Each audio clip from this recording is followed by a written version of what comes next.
আসসালামু আলাইকুম সবাইকে। আশা করি সবাই অনেক ভালো আছেন।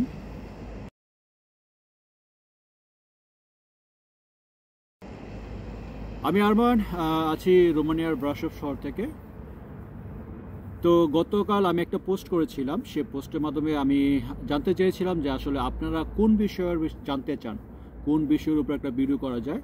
তো সেখানে অনেক ভাইয়েরা আপনারা কমেন্টস করেছেন যে আসলে বাংলাদেশে কি রোমানিয়ার এম্বাসি যাবে কি না, সেই ব্যাপারে যতটুকু জানি শেয়ার করার জন্য। তো ইনশাল্লাহ আজকের ভিডিওতে আমি চেষ্টা করবো আপনাদেরকে সেই ব্যাপারে তুলে ধরার যতটুকু আমি জানি। তো যারা আমার চ্যানেলে নতুন, অবশ্যই আমাকে সাবস্ক্রাইব করে পাশে থাকবেন এবং আপনার মন্তব্য অবশ্যই কমেন্টস করে জানাবেন। আশা করি যতটুকু পারি, যতটুকু জানি সেই ব্যাপারগুলো আপনাদের শেয়ার করব। এবং আপনারা কোন ধরনের ভিডিও দেখতে চান অবশ্যই আমাকে কমেন্টস করে জানাবেন। আপনারা অনেকেই জানেন যে আসলে বিগত সময়ে কিন্তু রোমানিয়ার এম্বাসি বাংলাদেশে ছিল। আমাদের ব্যর্থতার কারণে, আমাদের গভর্নমেন্টের যারা সরকার যা দায়িত্ব ছিল তাদের ব্যর্থতার কারণে কিন্তু বাংলাদেশ থেকে রোমানিয়ান এম্বাসি চলে গেছে। এর মধ্যে আমাদের সবচেয়ে বড় ব্যর্থতা হচ্ছে আমাদের সরকারের ব্যর্থতা। দ্বিতীয়ত আমাদের একটা ব্যর্থতা, কারণ হচ্ছে বিগত সময়ে যেসব ভাই বোনেরা রোমানিতে আসছিল তারা কিন্তু এসে রোমানিতে স্টে করে নাই। তারা রোমানিতে এসে তারা একটা রোমানি দেশটাকে একটা ট্রানজিট হিসাবে ইউজ করছে। ট্রানজিট হিসাবে রোমানটাকে ইউজ করে তারপর তারা সেনজেনভুক্ত আদার্স যে ইউরোপের কান্ট্রিগুলো আছে সেখানে তারা মুভ করে গেছে। যেমন Italy, France, Switzerland, Portugal, others যেসব কান্ট্রিতে তারা ভালো মনে করছে যে কাগজপত্র করতে পারবে, সব কিছু হোক, সেই সব দেশে কিন্তু চলে গেছে। সেটাও কিন্তু একটা বড় ধরনের ব্যর্থতা, সেটা কিন্তু আমাদেরই ব্যর্থতা, যার কারণে কিন্তু বর্তমানে রোমানিয়ান এম্বাসি বাংলাদেশে নাই। তো এই সব কিছুর মাঝখানেও সবচেয়ে এখন একটা পজিটিভ ব্যাপার হচ্ছে, এখন সবার মাঝে একটা কথা ঘুরপাক খাচ্ছে যে বাংলাদেশে রোমানিয়ান এম্বাসি যাচ্ছে। তো আমি আশাবাদী যে জানুয়ারির মধ্যে আশা করি আমরা একটা ভালো একটা খবর শুনতে যাব, ভালো একটা আপডেট আমরা জানতে পারবো বাংলাদেশে কি রোমানিয়ান এম্বাসি যাবে কি না। জানুয়ারির মধ্যেই আশা করি আমাদের ফাইনাল সব কিছু জানতে পারবো। যদি জানুয়ারির মধ্যে যদি এটা কনফার্ম না হয় তাহলে হয়তো আমাদেরকে এনি আদার্স কান্ট্রিতে আমাদেরকে যেতে হবে ভিসা এম্বাসি ফেস করার জন্য।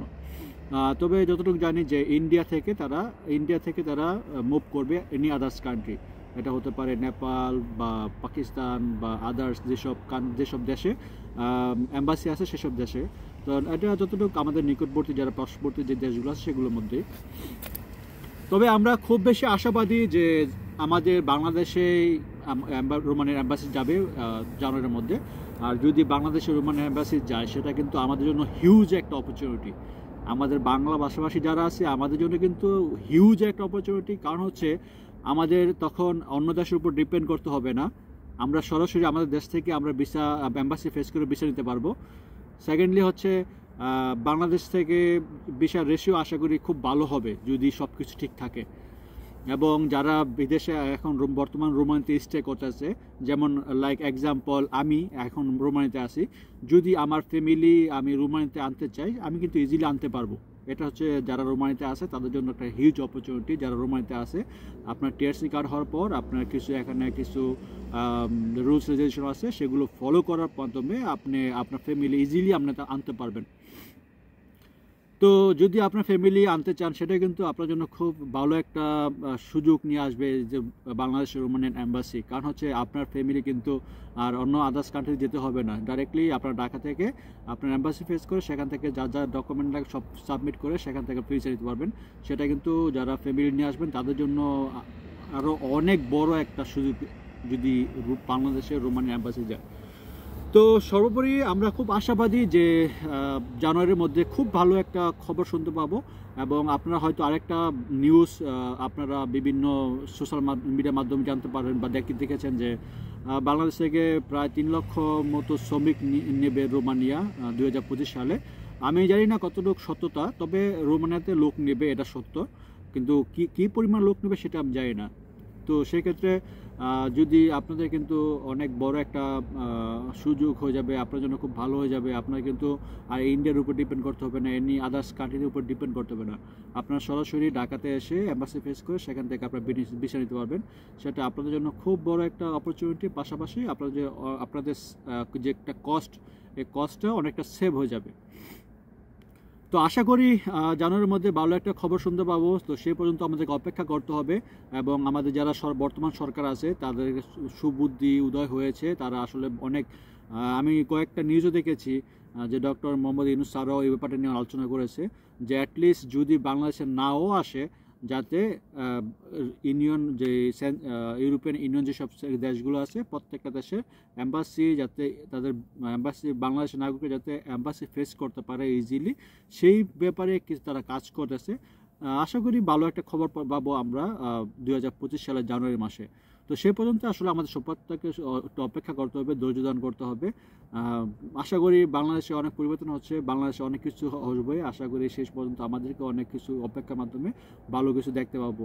তো দোয়া করবেন আমাদের দেশে যারা এখন দেশ পরিচালনা করছে তাদেরকে যেন আল্লাহ সুবুদ্ধি উদয় করেছে, যেহেতু সুবুদ্ধি উদয় হয়েছে তারা যাতে ভালো কিছু করে আমাদের জন্য। কারণ আমাদের যারা আমরা আছি আমাদের জন্য কিন্তু আসলে অনেক বড় একটা উপকার হবে।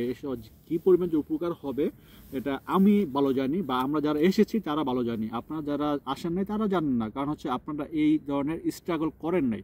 আপনাদের এই স্ট্রাগলটা করতে হবে, সেই জন্য আপনারা জানেন না, কিন্তু আমরা জানি। তো আপনারা একটু অপেক্ষা করেন, দেখেন কি হয়। জানুয়ারি মাসের মধ্যে একটা কিছু হবে। তো সে পর্যন্ত আপনারা সব অপেক্ষা করবেন এবং আমার জন্য দোয়া করবেন, পাশাপাশি প্রত্যেকটা প্রবাসীর জন্য দোয়া করবেন। আর যারা আমার চ্যানেল নতুন অবশ্যই আমাকে সাবস্ক্রাইব করে পাশে থাকবেন এবং আপনারা যদি কোনো ব্যাপার জানতে চান অবশ্যই আমার কমেন্টস করে জানাবেন। ইনশাল্লাহ আমি চেষ্টা করব আপনার কমেন্টস উত্তর দেওয়ার, এবং আপনাদের যদি কমেন্টসে যদি কোনো ভিডিও ভাবে আপনাদের উপস্থাপন করতে হয় চেষ্টা করব আমার এক্সপিরিয়েন্স দিয়ে। কারণ ভাই আমি কিন্তু প্রফেশনাল বা ব্লগার বা ইউটিউবার এরকম কিছু না, আমি জাস্ট আমার যে এক্সপিরিয়েন্সগুলো আছে সেই ব্যাপারগুলো আপনার সাথে তুলে ধরার চেষ্টা করেছি যতটুকু পারি ইনফরমেশন দিয়ে আপনাদের সহায়তা করার। তো আপনারাও চেষ্টা করবেন সাবস্ক্রাইব করে আমার পাশে থাকার। তো সবাই ভালো থাকবেন, আসসালামু আলাইকুম।